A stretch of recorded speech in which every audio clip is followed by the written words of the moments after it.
Part 2. The Ocean Adventure. Chapter 5. The Secret Mission. It was a rainy summer day, and the Martinez kids were busy coloring and drawing at the kitchen table. Araceli was coloring in her mermaid coloring book and occasionally decorating her hands and face with washable markers. Rico and Diego were working to draw an ocean scene on a big sheet of paper, illustrating vicious-looking sharks with long, sharp teeth. They were excited to add more drawings to the gallery of pictures taped to the walls in their bedroom. "You know what would make this picture even better?" suggested Rico. "If Mommy would let us use her special colored pencils, it would look so much more chido." Diego looked at him thoughtfully. "But she doesn't let us use them. She says they are just for her to use," he reminded Rico. "Diego, go ask her if she will let us use them," directed Rico. Diego started to disagree with his older brother, then changed his mind and obediently ran to the living room, where his mother was sitting and talking on her phone. "Mommy, can we use your special colored pencils?" he begged with his big brown eyes looking up at her. Mrs. Martinez held up her hand to signal that she was listening to the person speaking to her. "Just a second," she said into the phone. She looked at Diego. "No, Diego, you know that those are only for me to use.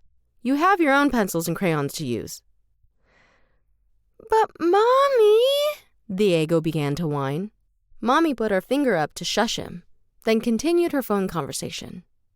Dejectedly, Diego hung his head and walked back to his brother at the table. She said no," he stated sadly.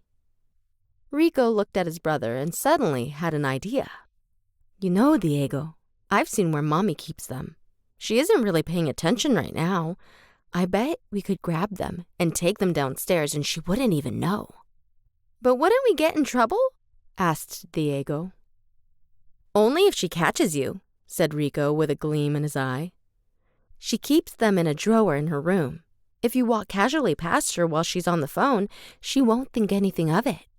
Tuck them under your shirt and take them down to the basement. I'll be waiting for you there."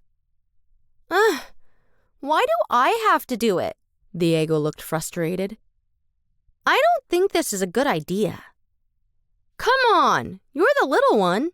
If you get caught, you can just pout at her with your puppy dog eyes and she will forgive you. Go right now before she gets off the phone." Rico looked at Diego, knowing his brother would have a hard time standing up to him. Okay," agreed Diego reluctantly. He tiptoed cautiously in the direction of the living room. "Don't be so obvious," coached Rico, still seated safely at the kitchen table. Diego tried to look natural as he walked into the living room and began to move toward his parents' room. His mother's voice interrupted him. "Diego, Rico, Araceli, come here." "I was just talking to Doña Rosa. She and Don Toño are going to take care of you today while Papi and I go to a meeting with a financial planner. Get your socks and shoes on. We're leaving in 5 minutes,"